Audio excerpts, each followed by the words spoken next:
What is happening, everybody? Welcome to the Gamers for Life podcast, where each and every Friday, Saturday, and or Sunday we discuss all things games and release these episodes here on Monday. I am one of your hosts, Jarrell. With me is my man Arthur. What is good, my guy? Nice shirt. Thanks. A lot. Trying for a lot. New job, new place. This is last week, I had the bye week. I moved, but yeah, a lot of new things this week. Hey, Fun but busy. Celebrating good times. I love it. And with us is, since it is Sunday, Church is among us here. My man, Church, in the building. What's going on, buddy? Nothing much, man. Just I've been looking forward to this day for a long time. So it feels good that we finally got a showcase. So I'm excited to talk about it. Absolutely. I don't know why. I was super nervous the last 8 hours. I was like, I really want this to do well. Like I was listening to our last episode, like I was just like incredibly nervous, but I am as well really happy to talk about this here. I think it's nice when there's like some game shit that we can all discuss, brand new game stuff. It's why we're still doing the pod. So but anyway, if you are watching or listening to this, hello, be sure to like, subscribe on the YouTube channel where we have our Gamers for Life episodes via video. Got a couple of audio ones, but all mostly video. Great stuff here. If you want, be sure to also subscribe for Arthur's great streaming as well on the channel. We have been streaming Diablo 4. Yes, we all paid $70, but if you've played Diablo 4, you know it's goddamn good and goddamn addicting. And it's fun because we've been playing all together as well, which has been... And some of us paid more than 70, surprisingly. Yeah, bro. Some of us hardcore go all in, which is all good. But anything else additional to Gamers for Life, such as like the podcast application, if you prefer to check out the audio instead, you can also be sure to follow us on whatever app you decide to use. Anything else Gamers for Life, go to linktree.com/Gamers for Life. That is the one-stop link to all the stuff regarding to the show. And here at the Gamers for Life podcast, we read the news while you can watch or listen to what you choose, clicking on the links of the time code within the description of the episode so you can go to exactly what you want to hear about or watch about. Or you can just watch the whole goddamn episode or listen to the whole episode here at the Gamers for Life podcast. And not a whole lot of news, because the news, we've already seen it, which was the Xbox showcase. And this has been long awaited. And especially with all the previous current events, we have been very curious to see how Phil Spencer and the Xbox team will pull off this, what we will see. Pretty excited. I will just start with general impressions. I want to go around general impressions. We should do a grading system as well, if you were to give this a grade as well. We did that for PlayStation. Let me start with Arthur. Arthur, generally, what were your just very top of the line impressions of what your thoughts were on the showcase, and give it a grade if you give it a grade. I loved it. I'm going B plus A minus. I want to do more. This definitely was not bad. I cannot say this was bad. This was like, okay, when you go to see a Godzilla movie and you get annoyed there's a ton of humans in your Godzilla movie, you just want to see the monsters fight. That was this showcase. That we had Drill. Not only do you want Drill, there was no lizard people talk. The reason there was no lizard people talk, there was no people. We only heard, like, during the actual conference, 2 to 3 people talk. I don't mean throughout the conference, I mean 3 times. That was it.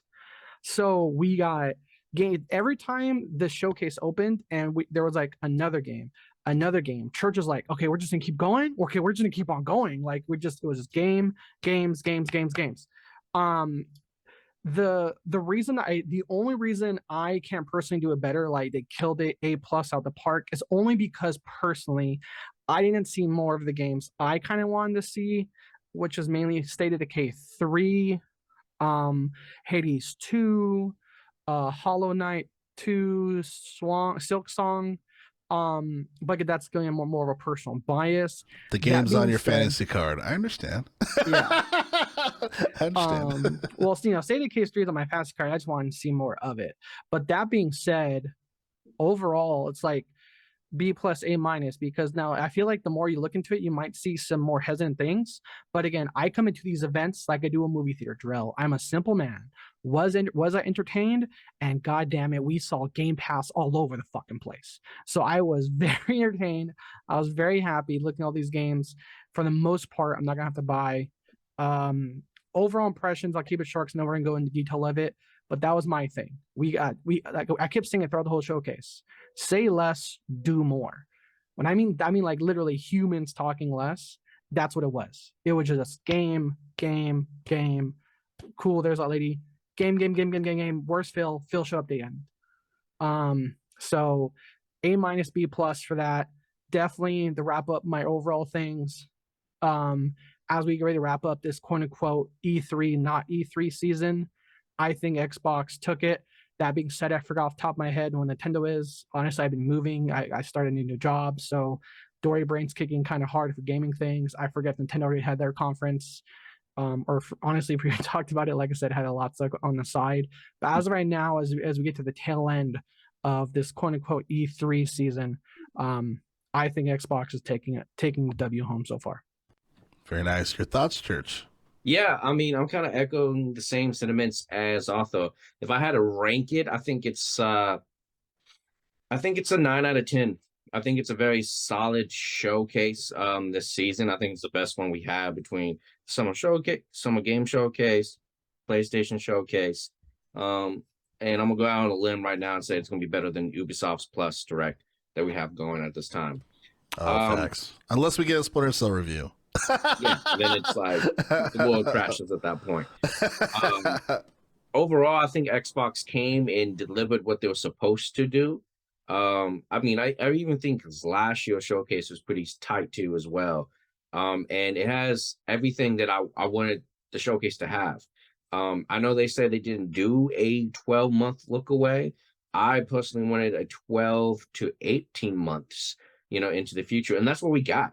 I'm looking down, look at the list of games that they showed, first party studios and what's coming to the platform. It's in that window. I mean, so I'm very happy. And they started out big in the show, which kept me like guessing, like, yo, you got some of the big hitters at the beginning. Like, where are we going to end this? And I think they showed what all the fans of Xbox wanted to see, and and answered the questions that we have, or at least gave us more info at the time. So definitely. No, I definitely agree with that. And then for myself, I think I would give it, if I were to grade this, I'd probably give it an A minus. I think with not having 12 months, but your games are around 12 months. There's a bucket of games that are going to be out this year in the next 3 months, which I think is amazing.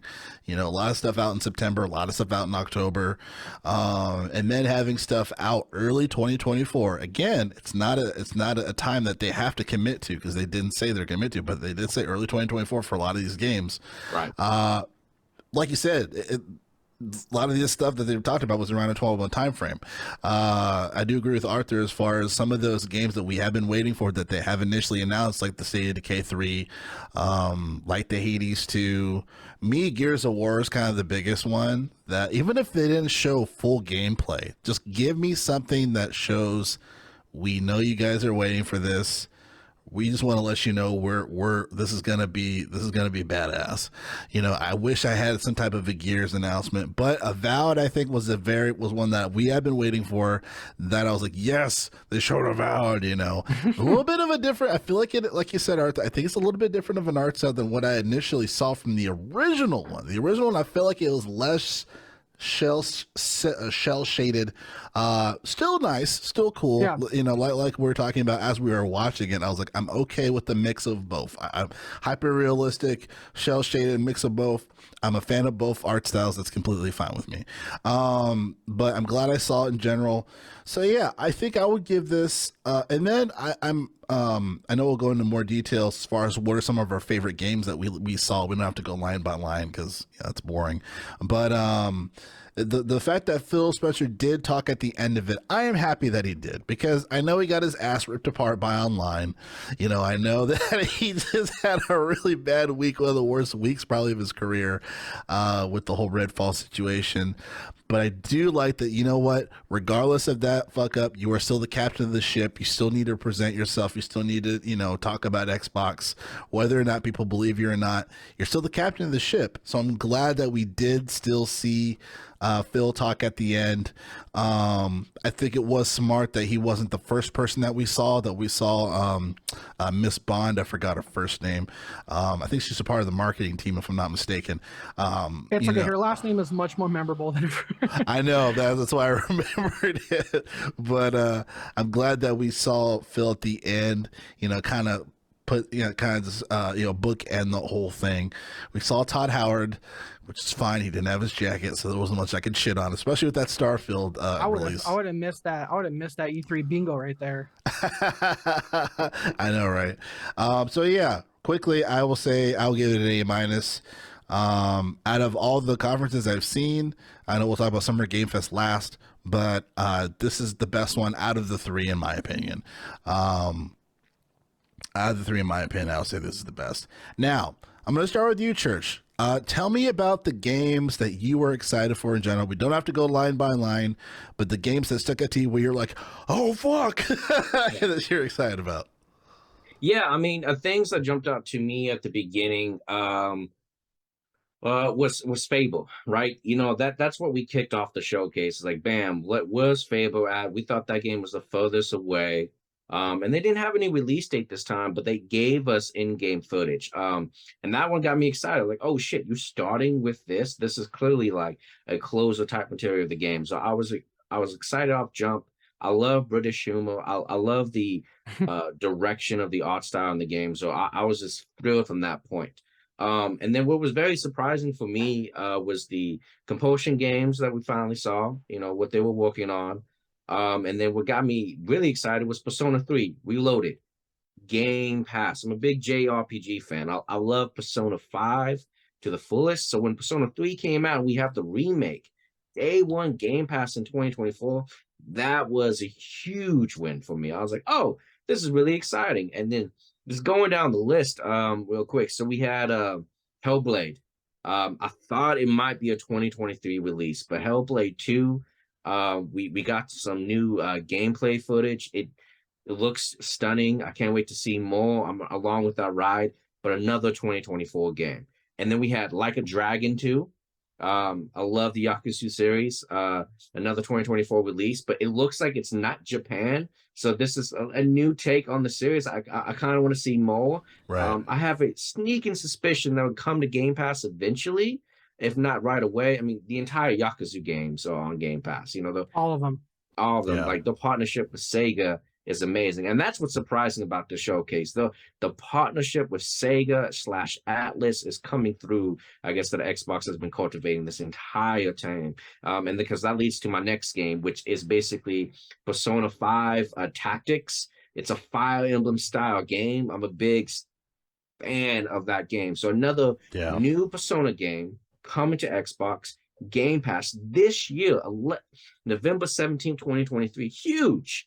I like this. Absolutely. This is great. I like the chibi art style. The missus, she wants to play the game too. She loves Persona as well. So I'm like, okay, like that's awesome. Like we really get in the presence of Sega and Atlas. And then they announced the next game. I forget the name. I think it's like Metamorphosis Exile. It was a long name. It was long. Yeah, It was very epic. It reminded me of a Capcom like title name, but it's the new game from the creators of Persona 4 and Persona 5, which is not tied to the Shin Megami Tensei saga. So I'm like, oh, this is really cool. And then what's really cool about it is it's a big win for Xbox. It's a JRPG that's not exclusive to PlayStation, that's coming to Xbox. Now it's not on Game Pass. And that's fine, but we're not left alone in the desert. We're not thirsty. So like, I think the JRPG fans are very excited, and we got a great partnership with Sega going through it. So those moments had me out of my seat. And then circling back real quick, Avowed. right there Yeah. at the beginning. Finally, like Surprisingly, yes! like Yeah. I'm not saying a quiet drop, but I wasn't expecting like a streamlined transition. I was expecting, like a human to come out and now something we've been working on. Yeah. Bump up like a presentation, like fanfare. They were like, fuck that. Game. Yeah. Straight to it. Straight to Avowed. I thought it was like Assassin's Creed, the way he was walking on the dock. I've seen that walk so many times Yeah. when it comes to games. I thought it was like a Black Flag remake because it looked like the opening frame shot looked like a pirate. Pirate-ish. Yeah. Right. And it just looks cool. I like the art style. I like some kind of cartoony art style I like when games are sometimes just games. Like it's okay. I like the photorealistic look when we get to games, but games could be anything. It could just be fun. It could be goofy, and I feel like Avowed art style has some of that. Now I've always been on the fence of this game just because, hey, we've just seen the title. I don't know what the style of gameplay is supposed to be. We hoped it was like an Elder Scrolls type of game from Obsidian, and that looks like exactly what we're about to get. Yep. I've seen some sword fighting. I've seen some magic. It seems very reminiscent to Morrowind. So I'm like, yo, this is coming next year. Now, and this is what I mentioned at the beginning, 2024 games. The 2024 slot of Xbox just looks so packed. And this is what Phil was talking about in terms of he can see the dominoes. I'm seeing the dominoes in the showcase. Now, big question was, are they going to hit their dates? I don't know. But in terms of presentation, what we wanted to hear, I wanted the 12 to 18 month window. And that's what I got when it comes to Xbox. And it's all on Game Pass. Let me know why I'm subscribed to the service. And they definitely delivered, at least for me as a fan. Like, I have everything that I'm kind of looking forward to. Sea of Thieves got me excited too again as well. I mean, I could go on. Let's see. I'm so glad we parted up. I'm so glad we parted up to watch this because again, because that brings you back to E3. Like you watch it with your boys, you watch it live, and it was a little funny because Church was like 10 seconds ahead of us. He'd be like, "Oh, it was like funny, Drell. I got Drell. I got like a sample of what it's like. You hearing my epiphany face, and then waiting what's coming because that was Church. He would be like, oh, and I'd be like, also like, give it time. Oh, Star Wars Rebels or Outlaws, something like that. Or like, but again, from as a witness, like overall, just as a tone, I know not to cut you off too much, Church, but man, dude, like hearing you message and us talk about like the PS4 conference versus this one is night and day. This felt like more like those hype moments, those excited moments. Like, we're going to be talking about it versus like, so that game got announced, cool. And the other thing, that's the other thing too. It's weird because Church, you mentioned the 18-month thing. We came into this being told like, hey, we're not going to really have a 12-month calendar, but a ton of dates by like actual release dates for also expansions, including Cyberpunk, Phantom, something or Liberty Cities. I forget what's called. The Phantom. A lot of expansions, like the Sea of Thieves thing has a date. A lot of games have a date, but then like you're just saying, 12 to 18 months for now. 2024 came up everywhere. So next year's looking stacked, and it was just really funny to have Church like give us a prequel of like a snippet of what's to come. He'd be like, oh, I guess that's cool. But 10 seconds with him 10 second events, like, oh, okay, we got a good game coming. Let my internet catch up. Completely, man. And it's I think what stands out about this conference more than PlayStation, juxtaposing the two real quick, is that PlayStation, my takeaway from that was those 2024 looks dry for PlayStation.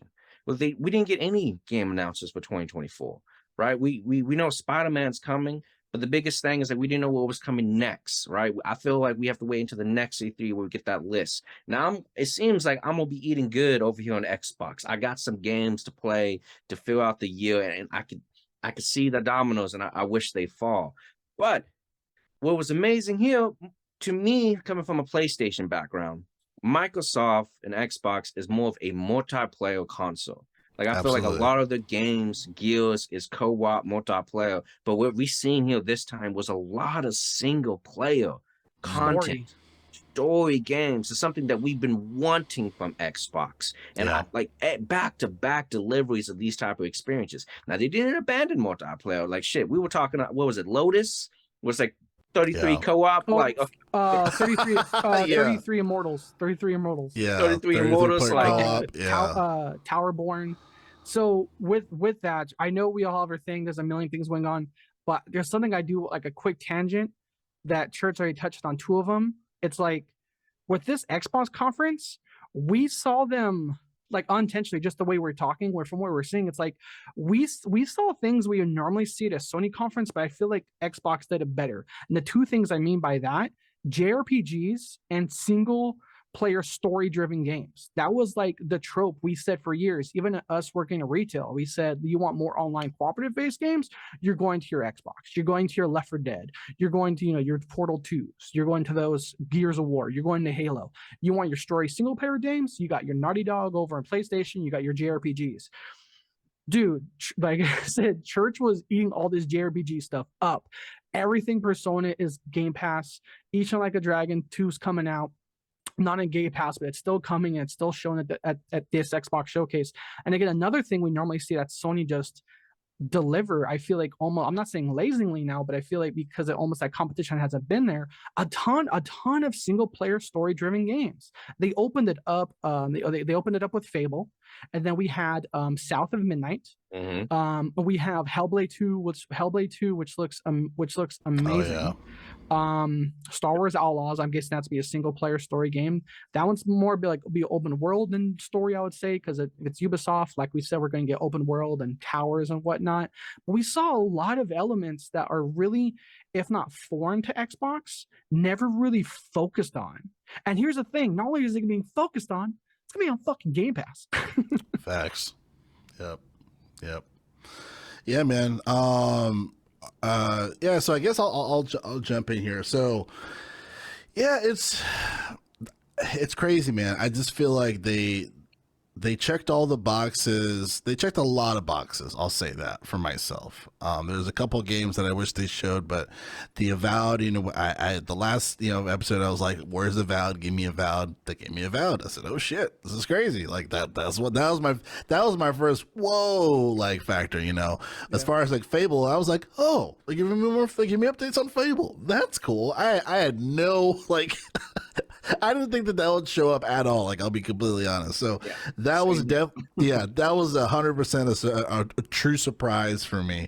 And an opener too. Exactly, and an opener, and Fable is, obviously, you guys know, Fable is one of the old school IP, like exclusive Xbox IPs. So the fact that showed there definitely once signified like, hey, like we're going back to our roots in a sense. And then as we all know, as far as Fable, it's a single player adventure story game. I don't think that there's some multiplayer elements to some of the later ones, but kind of to the core mechanic of it. So you are right, Arthur, as far as it being, like where you are getting a little more experiences or seeing that, hey, single player games aren't dying. You know what I mean? It's like, yes, there are some pockets where we're going to have some live service stuff, but we are remembering as far as like some of these stories that we can execute via single player.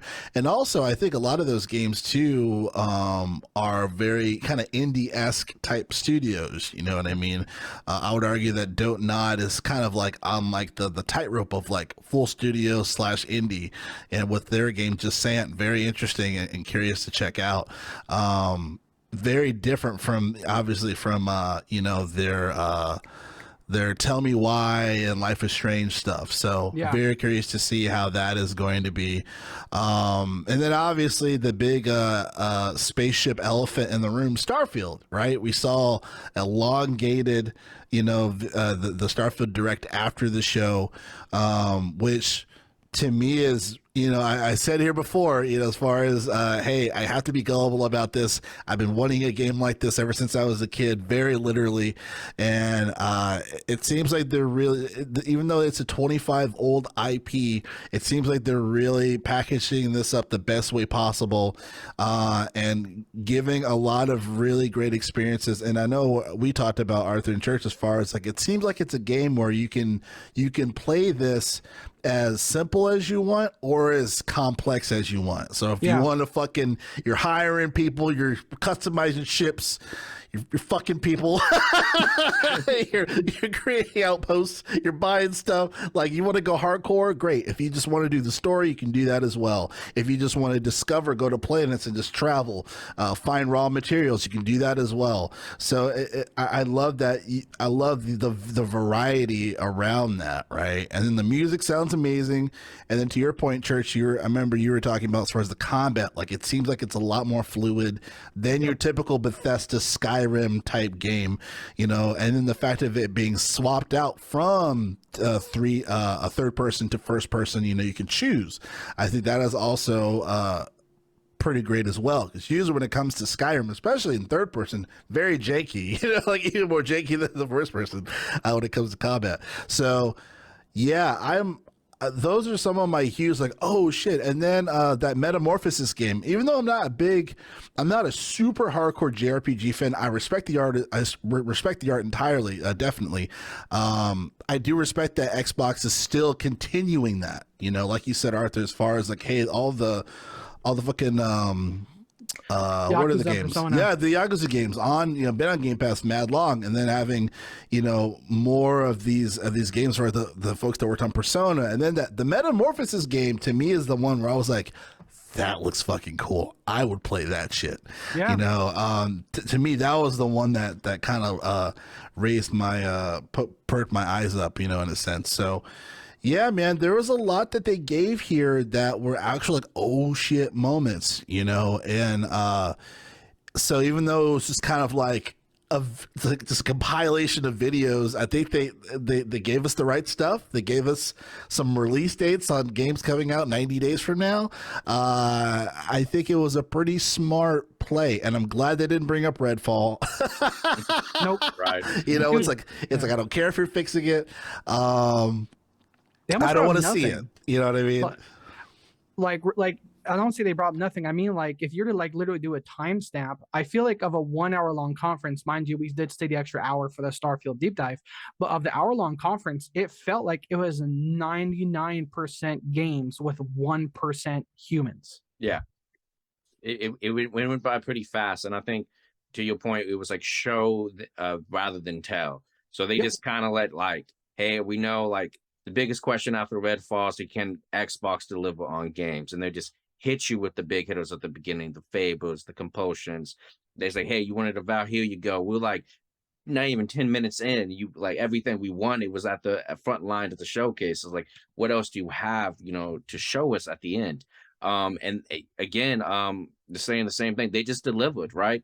We had good games, like Payday 3 was, day one on Game Pass. I wouldn't play Payday 3, but here again, a multiplayer game on Game Pass coming with Lies of P, which we didn't get another trailer for again, but that's also coming this year. So those games are coming out in 2023 on Game Pass that we're not even in the showcase.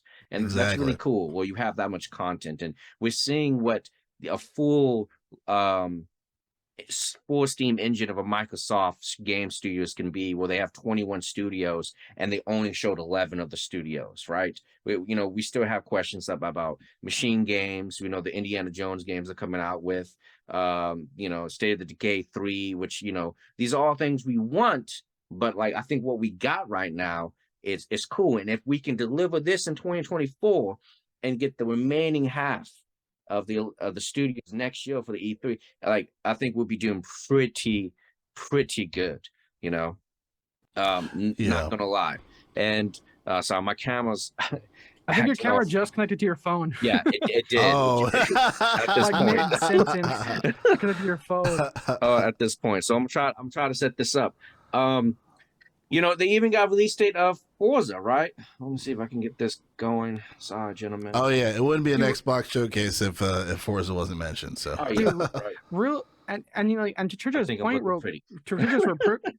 point real quick, as you get your camera fixed, looking all slick there. It was weird because for me it was there were games that were missed that we didn't see, like Gears, like State of Decay 3, like Kojima's Passion Project, like these other things that's been in the background. But again, these are all things that's coming to me like now that we're settling. But again, I'm an in the moment E3 guy because it is an event. I know it's not E3, so I had to come out with an asterisk, but we come out and treat it like, as fans, let's be honest, we treat it like an event. We treat it like, we clear day. I'm making popcorn, you guys are snacking, we're all hanging out. Again, even though there's there's a few games we didn't get, we got surprised left and right. Like Church and I are immediately talking about like, man, Sea of Thieves. Oh, well, I want to get back on that. I want to get back on that now. We're talking about Towerborn, that fun cooperative game looking out. And Jarrell, but before you go into the big, not its own tangent, but its own category, I will say this, Jarrell. I'm excited for Starfield. And I did not think I have been burned time and time again from that man. And I don't know, maybe he's getting a new leaf. Maybe Phil told him, if you show up with that jack on again, I'm gonna bitch slap you, and he didn't. And he, like I said, in a good way, Drill, I would have missed all my burrito bets or bingo card of E3. There was no lizard people. Yeah. There was no me booing too much. I'll say this, of Pod Howard compared to normal. I did get a rifle boo in Fallout 76. I'll say that. But again, it wasn't, there was no jacket. There was no, hi, let me sell you a product. Because, up until now, it's like, let me sell you this. Let me pay you this. And I will say this week, as I think more on Starfield, I am kind of blending the Starfield showcase with the Xbox One. But again, even though it got a few minor misses, State of Decay 3 is just the biggest one I was excited for. So many huge hits I'm looking forward to now. Again, with cooperative, like 33 Immortals. 33 Immortals is by the same people that did Spiritfarer, which I love. By the way, try Spiritfarer on Game Pass. It's a very good, relaxing game. And something I said time and time again, Drill. That's why I like Game Pass, for this exact reason. You play a game from a company, and the second you hear they're making something else, I'm in. That's all I need. I played Spiritfarer. I love Spiritfarer. 33 Immortals. It's a very different type. It's like a 2D indie raiding game, which I can't think I've described any game like that before. But I'm excited. I'm excited for it because I tried their last product on Game Pass. This was a huge win of the conference, man.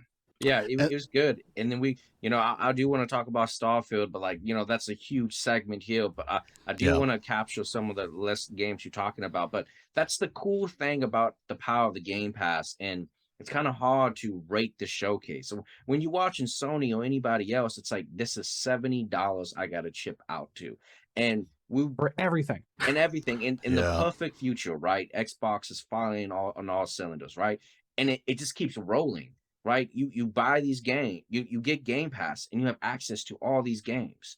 And then if you still have Game Pass, you're still going to have access. New subscribers can come in like, hey man, you want to come to the Xbox ecosystem because you think Starfield is cool? Cool. Get yourself a Series S, or a more powerful, a cheaper version. Get Game Pass. Not only do you get Starfield, but everything else listed on this list, you can just try out as soon as you're done with Starfield.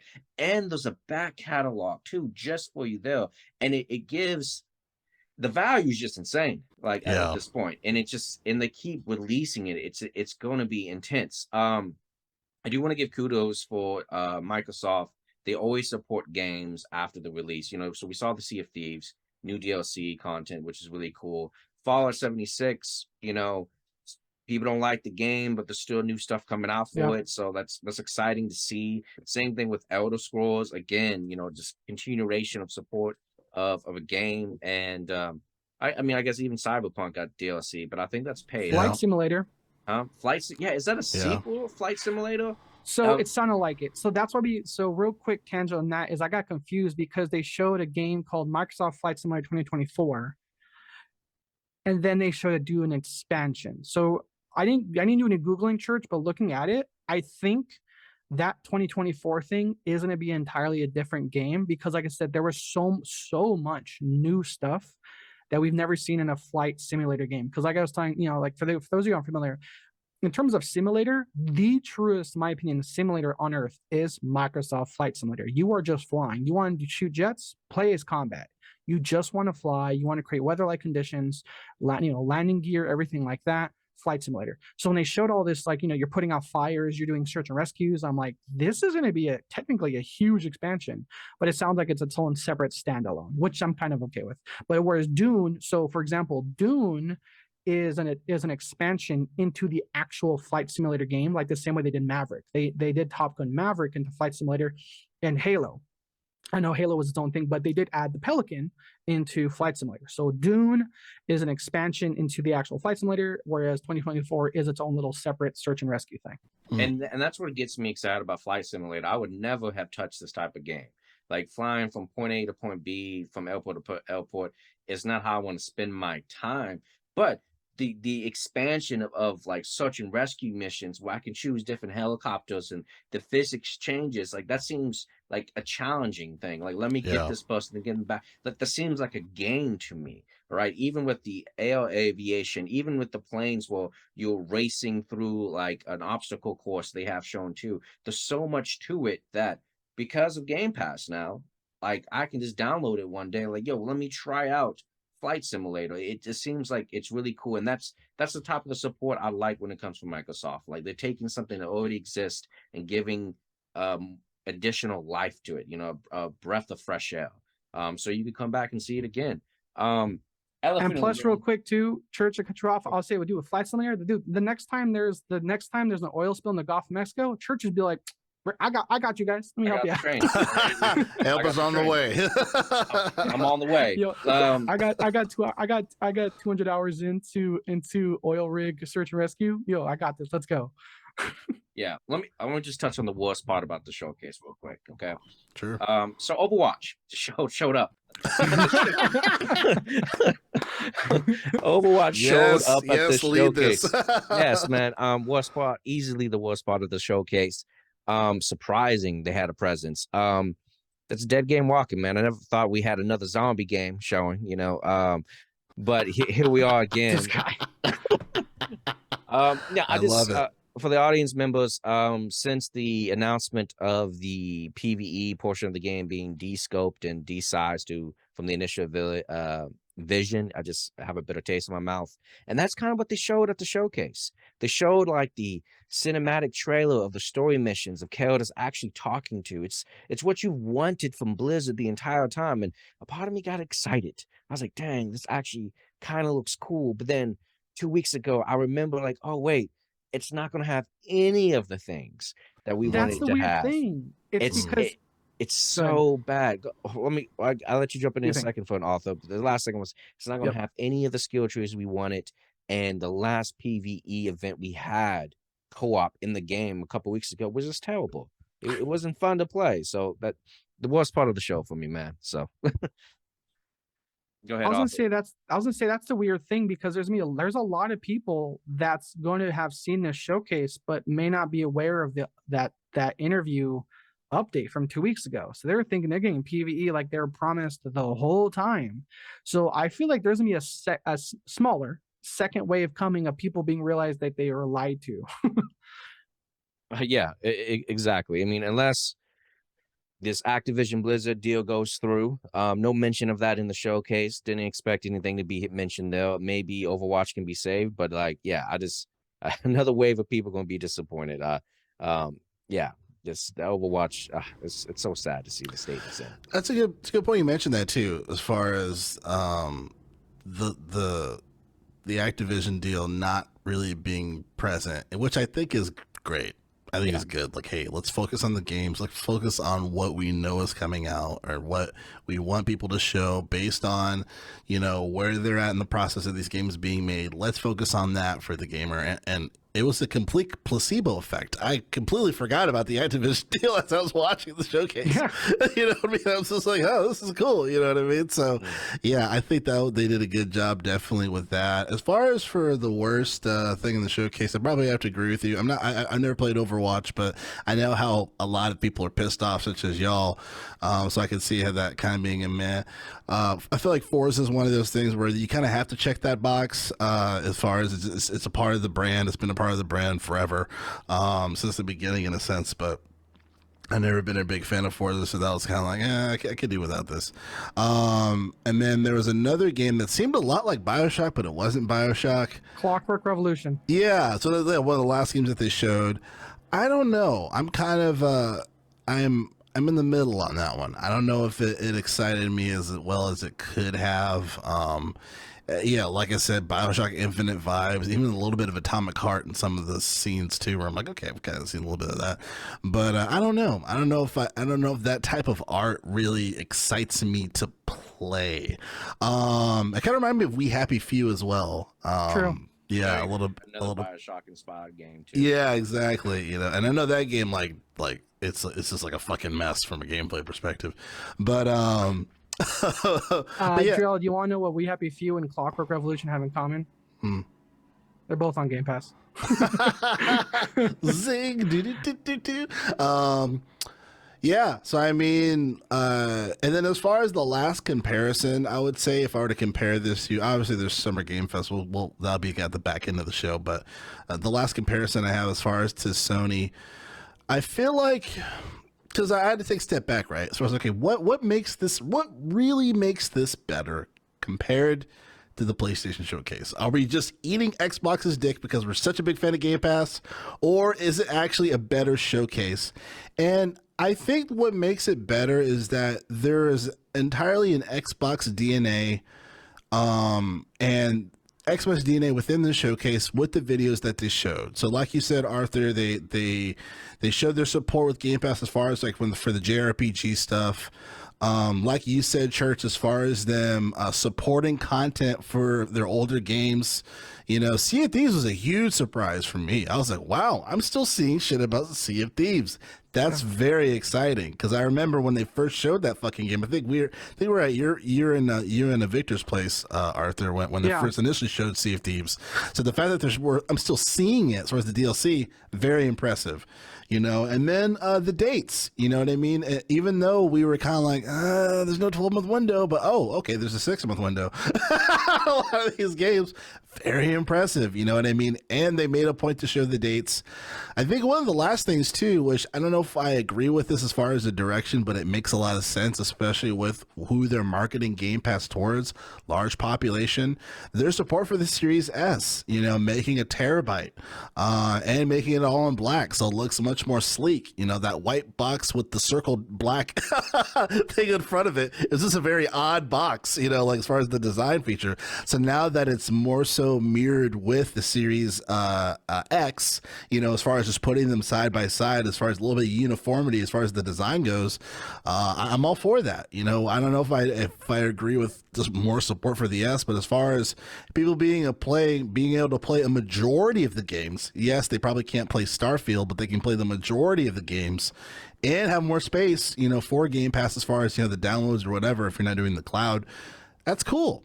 You know what I mean? So I think that's just very smart. I think smart to show, much better than Project Q or where the fuck it was for the PlayStation thing, where it's like, hey, here's this screen thing that's, we don't know how much it is. You know, like, because I was looking at them, I'm like, what? It makes more sense just to buy like the Backbone, that mobile controller. It's like $100, but it does like the same shit, except you're using your phone instead of a screen that's 1080p. I'm like, this makes no goddamn sense, Sony.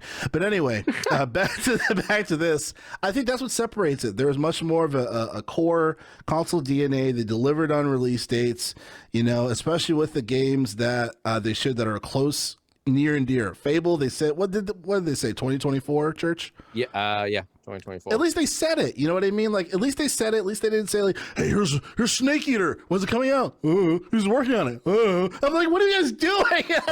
You have to go to a different showcase to get right. Yeah. You gotta tweet Jeff Keighley. Hey, Jeff. I'll just say how someone tweet the release date like Sony. So like, for not being like an E3 showcase, like you said, Arthur, for not being an E3 showcase, but being a compilation of videos of content of games that are coming out, incredibly impressive. So I would take that over whatever Sony gave me. You know what I mean? Especially because 16 of those games that Sony talked about were games that are coming out and everything else. So again, back to the DNA. So that's probably my bookend as far as just comparing it to PlayStation. Do we want to start talking about Starfield? Well, Who wants to go first? Or sorry, go ahead, Church. Yeah, I just want to say what's really cool about this is what separates this showcase. I want to talk about hardware. It makes me excited. Your Series S is getting supported because they believe in some type of refresh for the console system. So does this mean like the Series X is going to get a new powerful system coming? Maybe we hear something about next year. Who knows? But it seems like Microsoft is going to hold that as well in terms of hardware. And you know, that could be. I don't know who the Series S is for.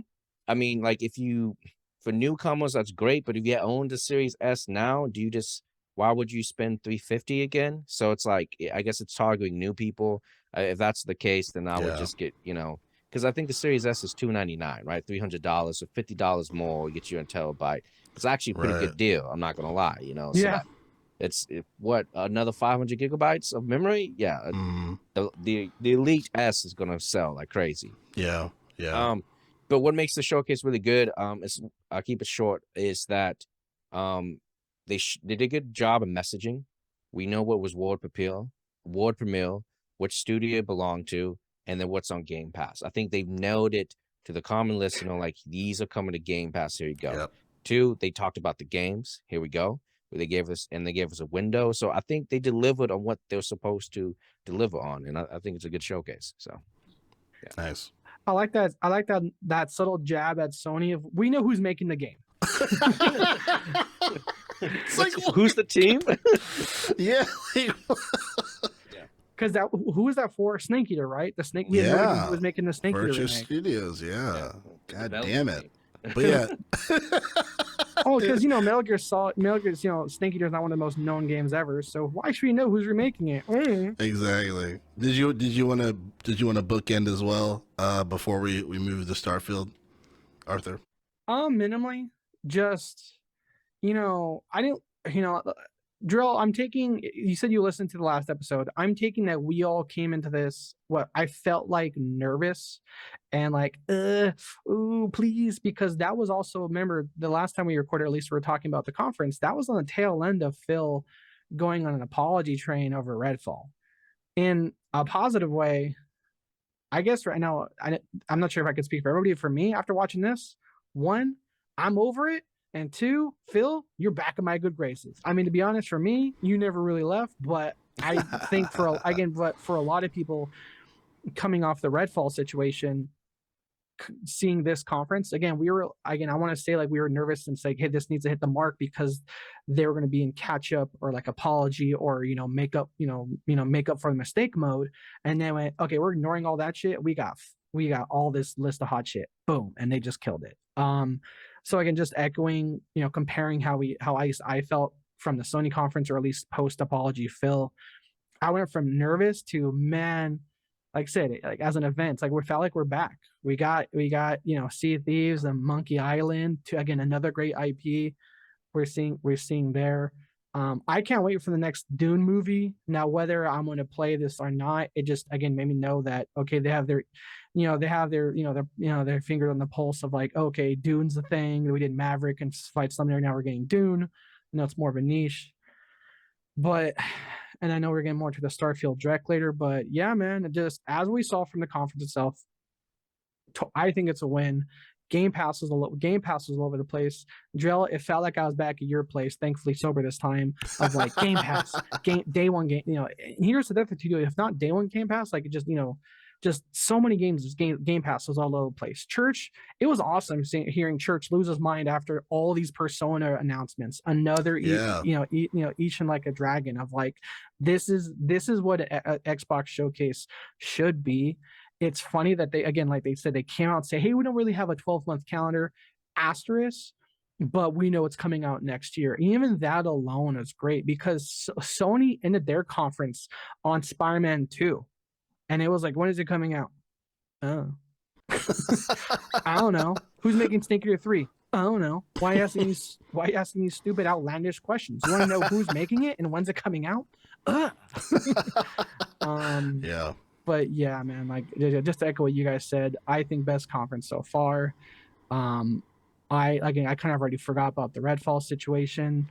I think Xbox this year, just sitting real quick, I know I mentioned before, but I'm still impressed how I think they won the JRPG aspect of this E3 season, which I don't think they've ever really done. Like I've never walked away from a Xbox conference going like, wow, 1, there's a lot of good JRPGs coming in. 2, now they're coming to Game Pass. So that was another cool thing. Hellblade 2, again, something to trying to wrap up, was a lot of single player story games, which is Sony normally kills it with that, and have Xbox kind of right there with them.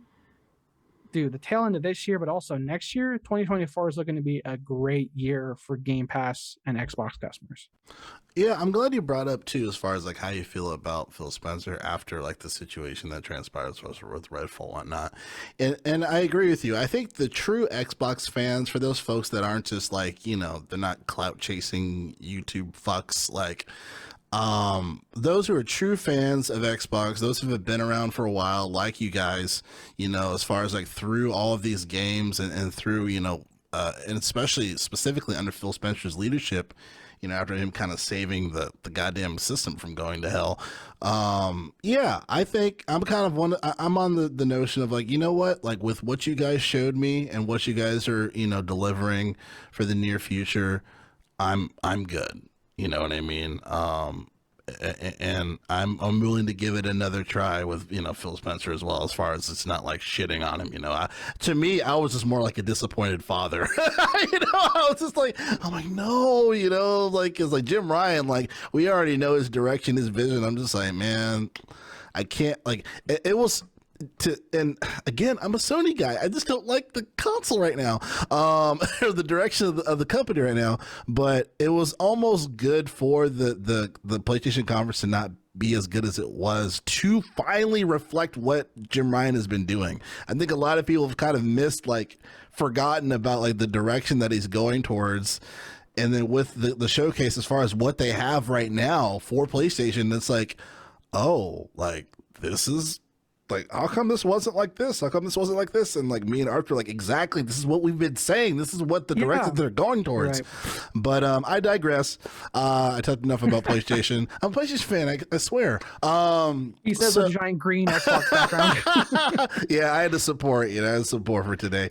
So let's talk about Starfield, right? I guess I'll go first. I know we talked a little bit about it throughout the show here, but I was very worried in the very beginning, and before we even saw this.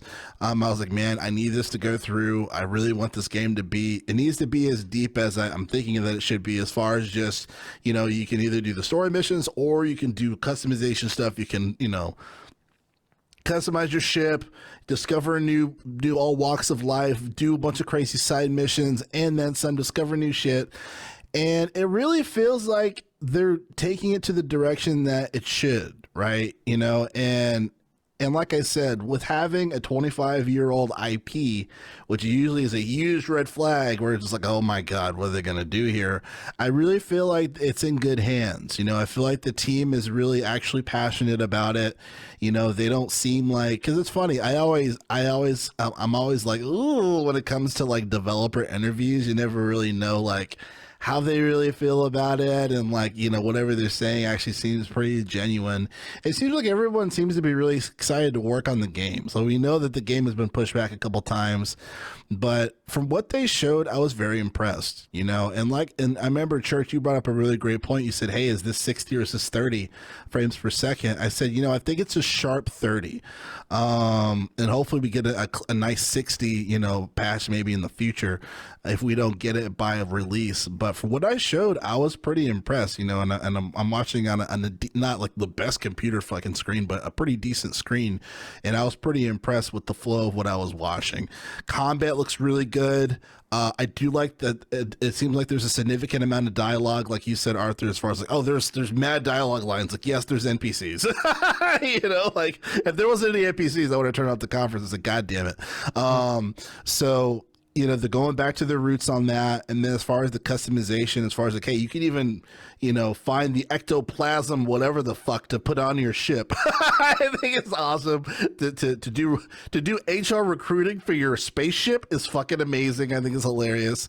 Having different dialogue relationship options, great, fantastic. It's just, it really seems like a world you want to sink your teeth into, and that's like the childhood kid in me is like, yes, like this is like the stuff that like me and my brother like would talk about, like, oh man, it'd be great if there's the game that did this and this, you know, like those conversations we'd have like for hours on end just about like that type of shit. So it's cool to see that, you know. So And yeah, like I think, like you said, Arthur, like a lot. I feel like it's kind of like a love-hate relationship with Todd Howard. You know, it's kind of like you ain't shit, but you've done really good in the past, but you ain't shit for 76. You know, it's kind of like one of those situations. You know, but I'm impressed with what I've seen.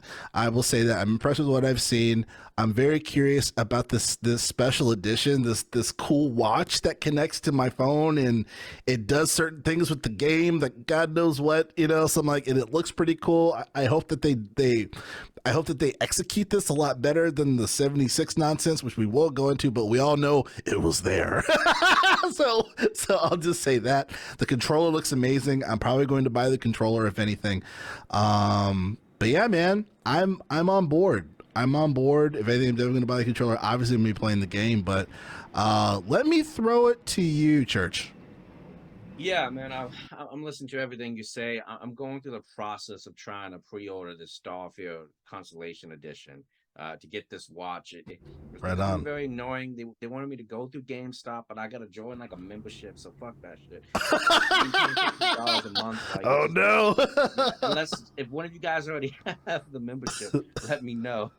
But overall, like I am more excited for Starfield than I was previously. Starfield, I felt like it was a game that was not going to be for me. It was so big. I'm so limited on time. Like, you know, we all are working, you know, we have jobs. It's like, can I invest into this amazing epic, which is supposed to be? And I think that's the answers we got here. Is this Elder Scrolls in space? And it seems like it is. It seems like they have the in-depth in systems from the last Elder Scrolls game I played, which was Oblivion, and they have that. They have classes, they have races, they have jobs, they showcase like what you're going to be doing in terms of mission bases, what the planets you're going to see. It seems exciting. It got more exciting to me the last 30 minutes. The first one, I was like, okay, you just explaining story, just show me gameplay. And that's what the last 30 minutes was for. I saw more fighting. I saw the skill trees for the combat, things I'm interested in terms of customizing the ship, which it seems like I'm going to spend so much time in settlements. I can get into Starfield if I'm just mining outposts and building a really cool ship and explore. Like my mission for that game, I told you guys while we're watching the showcase, it's like, yo, I'm going to go try to find Earth. They said like we start as a civilization that went out to space and started New Atlantis. I'm trying to go back to old Earth. I think that's going to be some type of cool reward to see what happens to the old planet. So that's my whole goal. That's the end game for me right there. That's cool. So I'm excited. I think it's going to hit. I think it's going to be a solid 8 out of 10. I think it's going to have the side quests that we love from Bethesda games. Like, is it going to be, you know, a 10 out of 10 game defining like genre of like Tears of the Kingdom or maybe of a God of War? No, but it's like it's not really setting out to be. It's so expansive.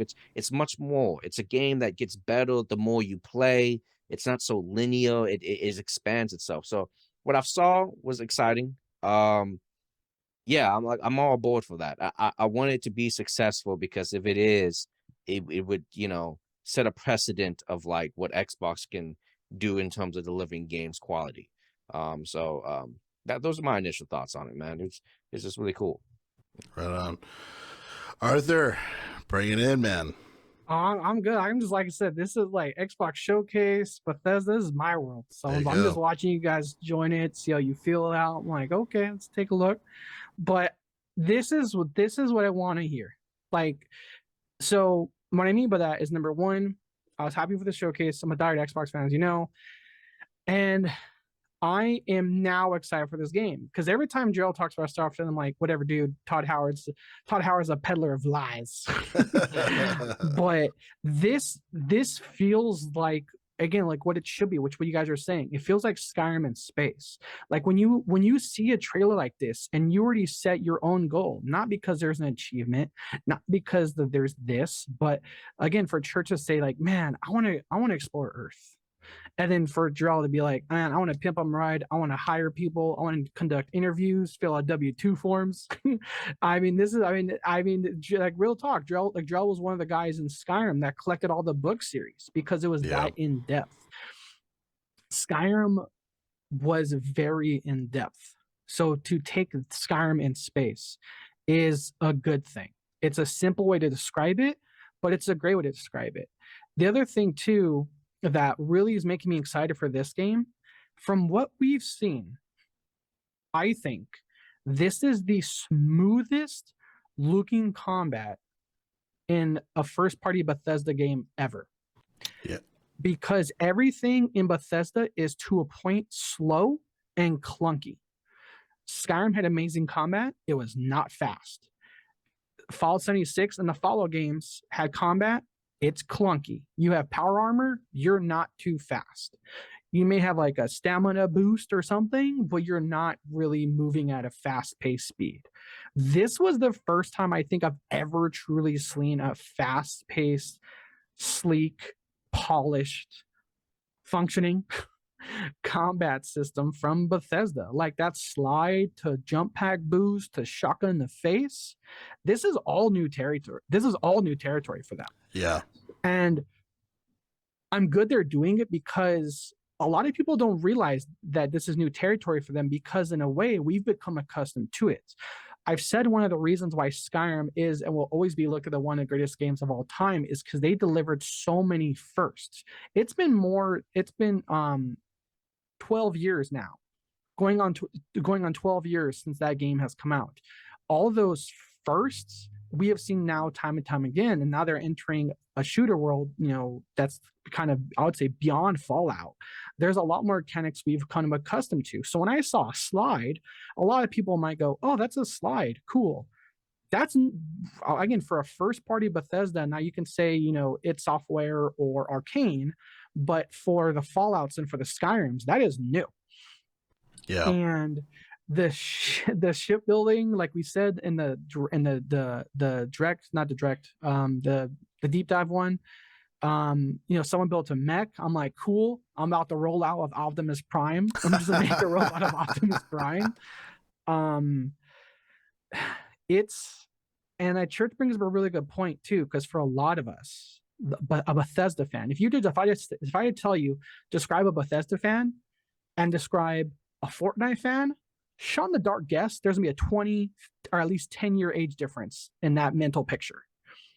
And so because of that, I'm immediately, like I told you guys while we were watching this, man, I have until September to beat Diablo because the other thing for me in Bethesda games is you do invest that time.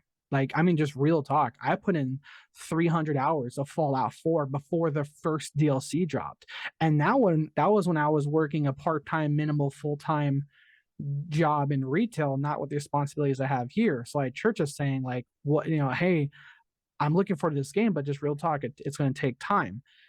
And so there's certain things about the game that I'm not saying me nervous, but I could say like I've grown out of.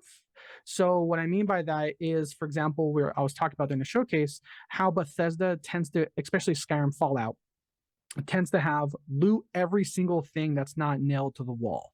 There's a pebble. There's a torn toilet paper. There's a piece of cardboard. There's a rock. There's a fly. You just loot everything.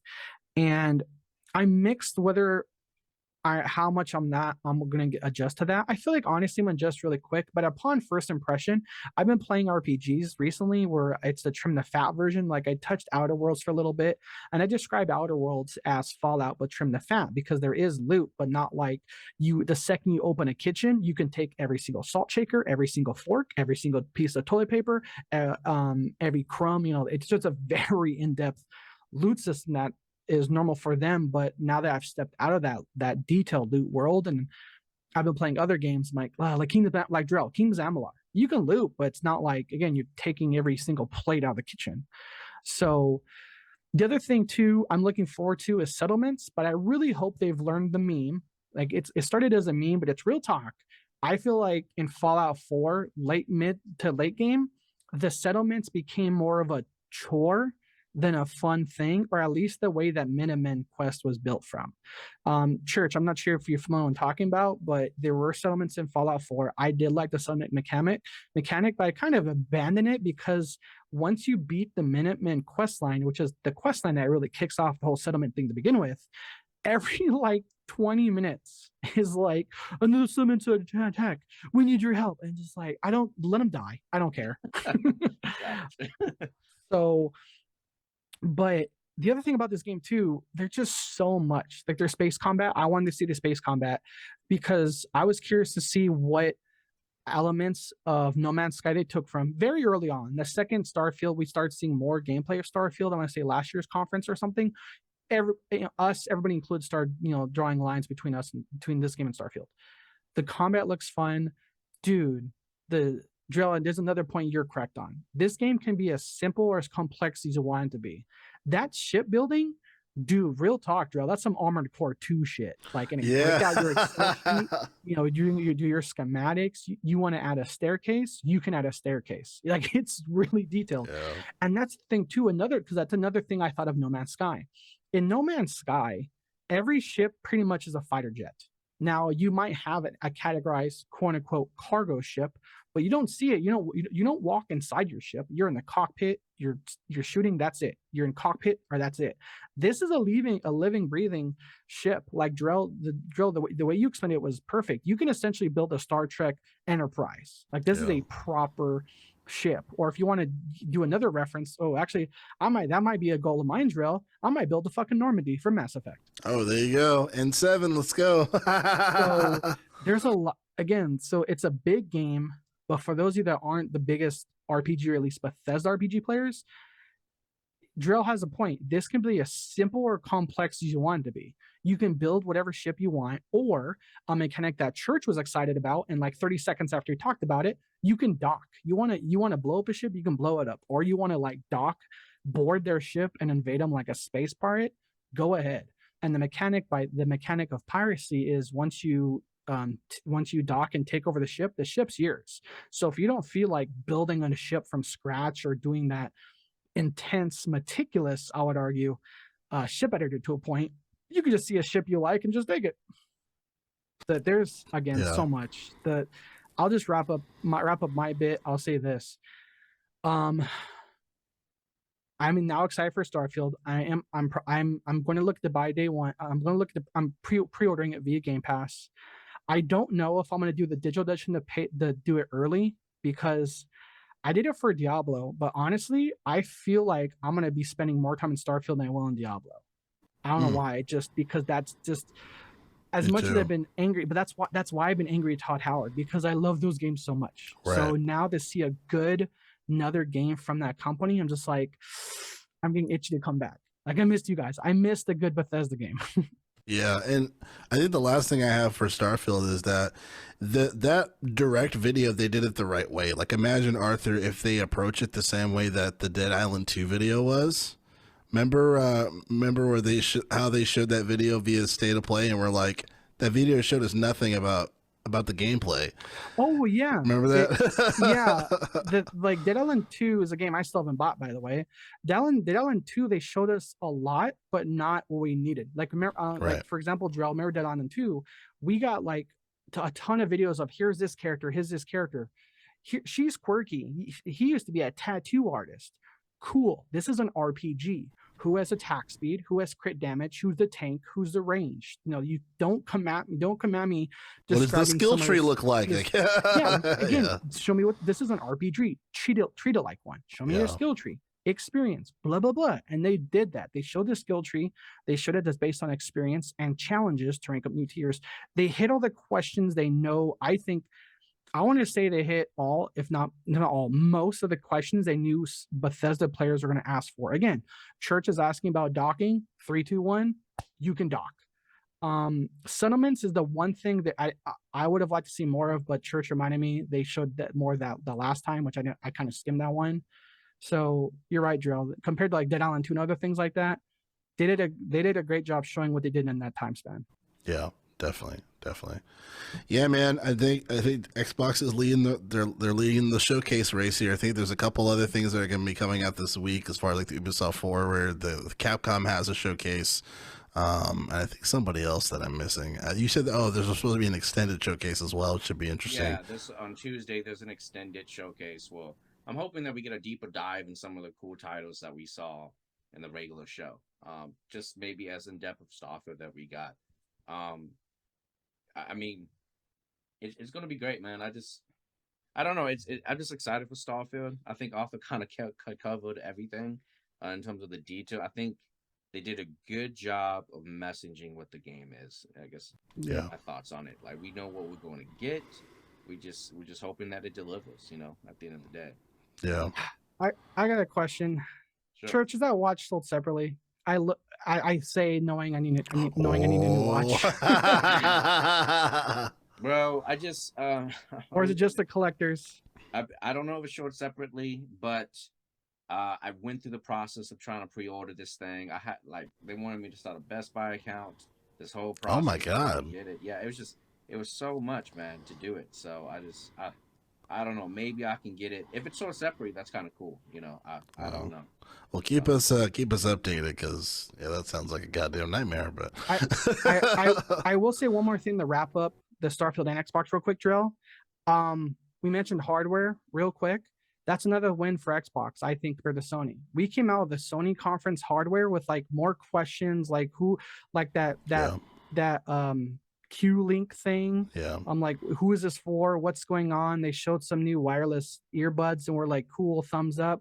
But man, Joe, me, you and Church, we were eyeballing that controller, dude. The controller is nice. It did look nice. It's looking pretty sexy. I'm not gonna lie. Maybe I'll get it. Maybe when my controller breaks, I'll just order it. Maybe they just keep having it in stock. So I just hope it's not limited edition. Oh, dude, yeah. In terms of total hardware, including this collector's edition stuff, including total hardware, we got a new update to the Series S, which is, think of S as in slim, console, the new 1 terabyte SSD. We got the collector's edition smartwatch. I forget the Clockwork. I forget what brand or who's making it. And then separate to the collector's edition, just accessories you can buy as is the Starfield controller and that headset. Yeah, which looks nice. Very nice. I think those, if you don't own any of those things or you need a new controller, I think those are the ones to pick up. It has a little flair to it. So I also like how the controller, it shows the controller things like the throttle. You saw the left stick has the throttle.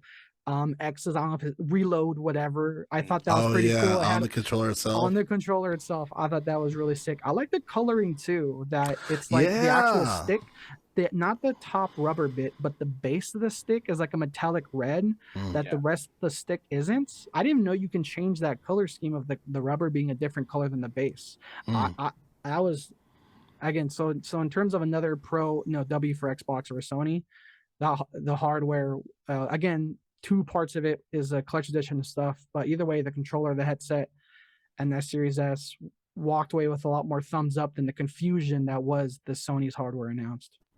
Yes.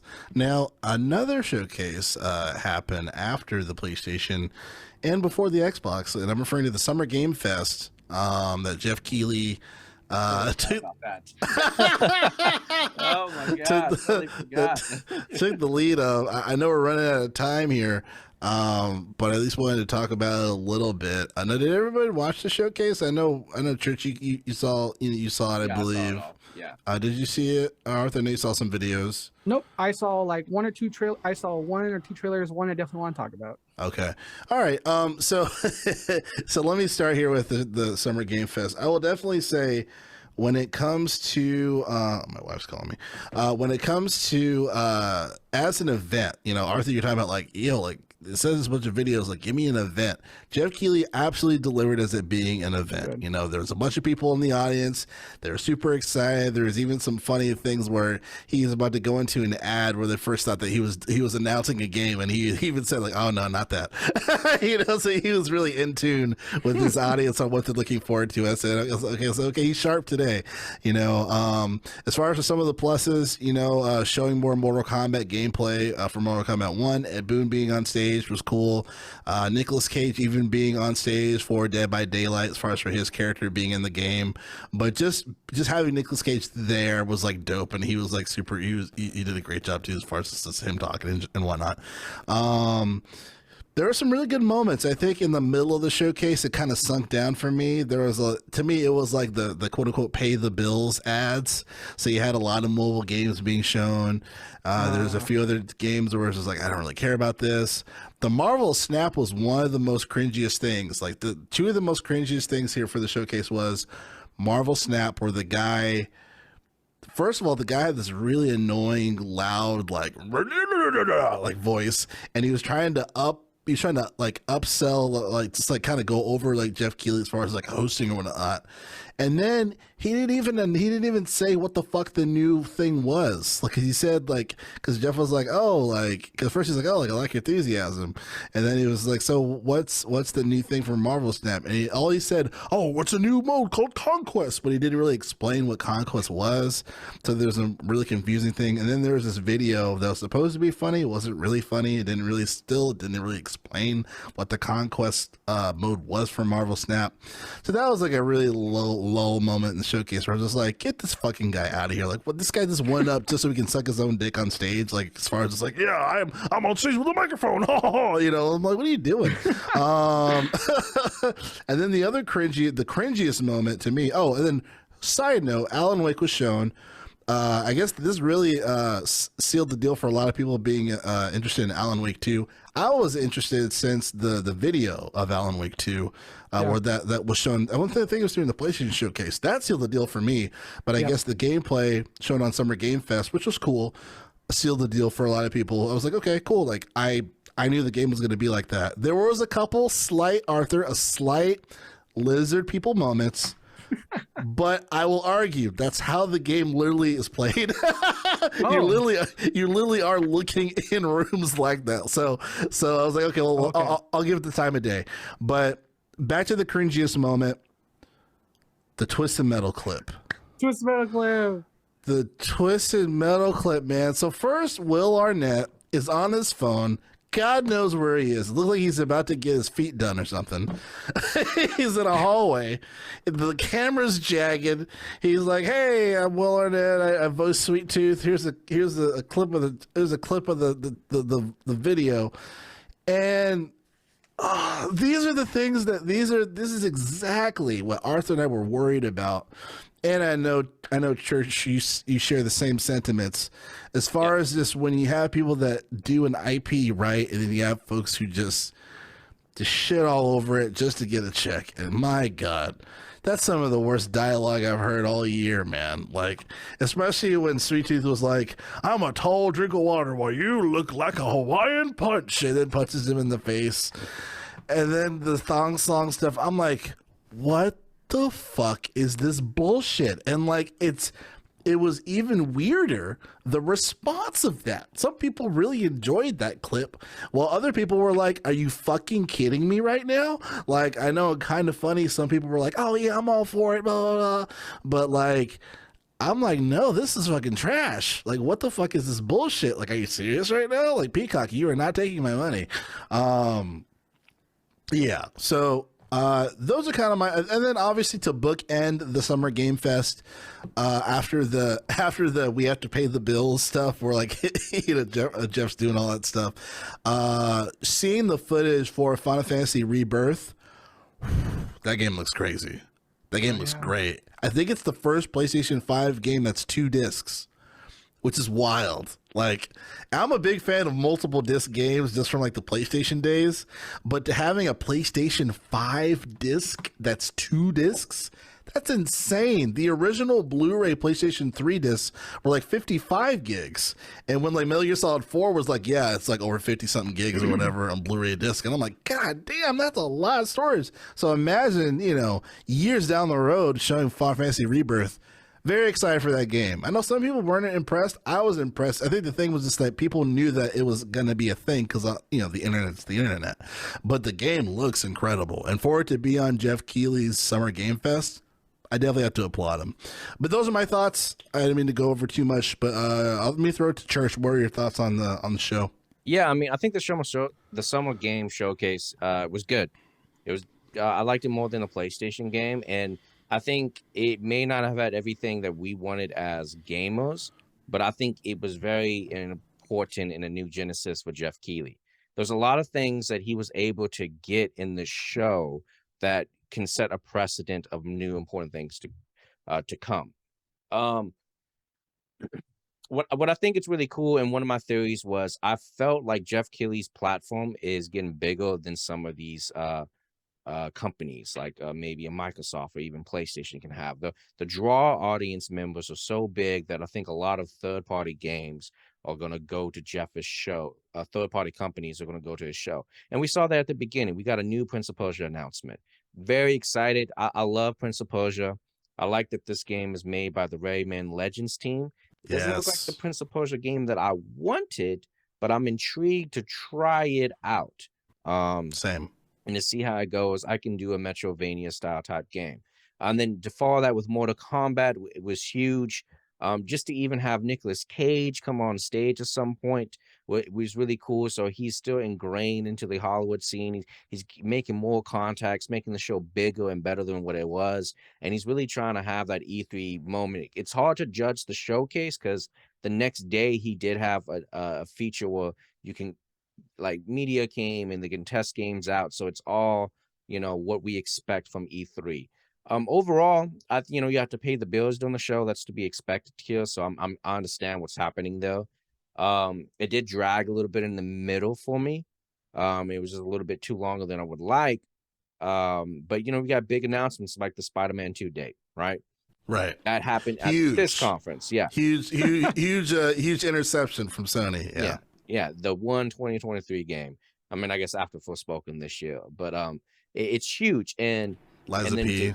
To cap it off, they had Final Fantasy VII Rebirth. I didn't know about the rumors going in, so it was a complete surprise to me. Oh, nice. And I don't know why people feel underwhelmed about that on the internet. I thought that was a huge announcement. The game looked incredible. It looked incredible. It was a Game of Year contender, FF7 remake. It's one of the biggest, well-known games ever, and it was debuted on his platform. Square Enix again chose to announce that on Jeff Keighley's platform. And I think it's going to be a huge win. So I think we may look at this showcase in years to come and realize it's just okay. But I think you can see the transition of how much pull and weight he's going to have in the industry now. And I think he's going to have a lot more bigger announcement on his stage. I think he's going to outstage PlayStation a lot of times. I think PlayStation State of the Plays, those showcases are going to go away, and they're going to use Jeff Keighley's platform to announce a lot more things and save them some money. I don't think PlayStation has enough studios to really hold a showcase alone without third-party support. I think that's what we saw here today. Without the Ubisofts, the Square Enix going to using them to pad out their show to their great first-party games, those third-party companies are going to go to Jeff Keighley. So PlayStation's gonna, the showcase is gonna suffer going forward. We just seen Xbox today where they have a plethora of studios and their announcements going through, and hopefully they can keep this momentum. But they can hold a showcase by themselves. So we don't need too many outside of that. So I think Jeff Keighley did good. It was a perfect no, but I think next year or the Game Awards later this year is going to be better, and just he keeps improving and improving. So I think you're right, especially too because Sony already said they're not going to Gamescom. So I'm like, oh shit, I didn't even know that. It just kind of solidified your point. Yeah, it was news that happened earlier, I think this weekend. But go ahead, Arthur. I'm sorry. I just got my. That's the upside of having a Dory brain. You get to surprise yourself when you remember things. I totally forgot about Jeff in the Game of the Year awards. Dude, the SGF. Yeah, the Game of the Year awards, Jeff. Now I'll just say in brief because Miami again. I really see it. I'm happy to hear these. I'm happy to hear these things like kind of the way Church put it. This next Genesis phase of Jeff saving us where E3 let us down. I just thought that's funny that Sony's not really going to show up to Gamescom. So I can't speak too much into it. The only thing I can really speak to is the Twisted Metal thing. I immediately was like, I heard it was bad. After seeing it, what gamer thinks it's good? Like, here's my thing with Twisted Metal. I think I had the most hands-on. That was my game, or that was, of this group here, dude. Like, I put in the chat. The last time Sweet Tooth was in a game was in Twisted Metal. He was a serial killer. His story was he killed his own family, and like we were saying, that the real story to Twisted Metal is you can get a wish through Calypso, through this monkey's paw thing. His motivation, the reason for him being, is that he wanted to, he had regret that he never got to kill his daughter. He killed his whole family, but he never killed his daughter. So his motivation during the whole tournament was to eventually get to Calypso and wish to find his daughter, because she survived and she escaped. He doesn't know where she is. He eventually wins the tournament, wishes for Calypso to bring him to her. He doesn't know that she had since killed herself. He gets teleported to her coffin, where he then eventually dies because he can't escape her coffin. Or the thong song. This is a character who his last motivation was, his biggest regret in life was that when he killed his own family, he never got the chance to kill his own daughter. So reiterating what we saw, when this was announced as an action comedy, I was immediately like, big red flag, turned off. And I was talking about it too. I know this affects a lot of people, but real quick, it's like, I was joking in chat. I know there's a strike in Hollywood, but if this is the stuff they're delivering, bring on the Chat GPT. Fuck it. I don't care. Because or if this is Chat GPT and missed the strike. Like, I'm going to go into a short tangent is like this new millennial cringe Twitter speak, I call it. It's like people get